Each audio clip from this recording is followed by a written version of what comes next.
friends, welcome back to my YouTube channel. Today we will learn about the anatomy of the larynx. As you see the model here, so let's start. As you see this white part on the upper end, this is the hyoid bone. This hyoid bone has two parts. One is this is called the lesser horn, and the other one is this is the greater horn. Below this hyoid bone, we have this thyroid cartilage. The thyroid cartilage has lamina anterolaterally, and as we go further laterally, we see this oblique line and these horns. This is the superior horn, and this is the inferior horn.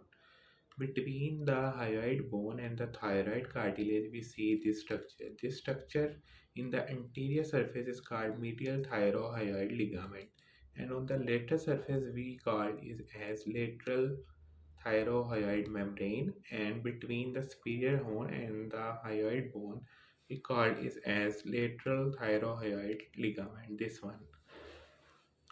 Then we come downward. Below the thyroid cartilage, we see this cricoid cartilage. Cricoid cartilage has an arch on the anterior surface. As we go laterally and behind it, we see this lamina of the cricoid cartilage. Between the thyroid cartilage and the cricoid cartilage, we see this membrane. This is called cricothyroid membrane.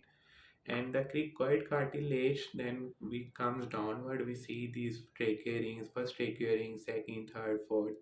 Between the first trachea ring and the cricoid cartilage, we see this membrane. This is called the cricotracheal membrane. And the membrane between the first and second trachea ring, this is called intertracheal membrane.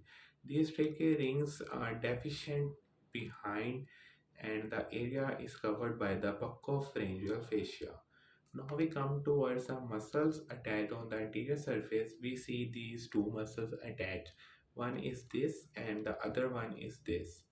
This muscle attached, it comes from the cricoid cartilage and goes upward towards the thyroid cartilage, and we say is as cricothyroid muscle, and the other muscle which is attaching from the thyroid and it goes upward towards the hyoid bone, we call it as thyrohyoid muscle.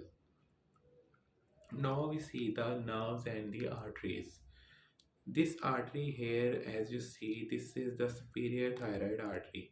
It divides into two branches. One of the branch goes downward and the other branch goes inward by piercing this thyroid membrane. The branch which goes out downward and divides into two parts.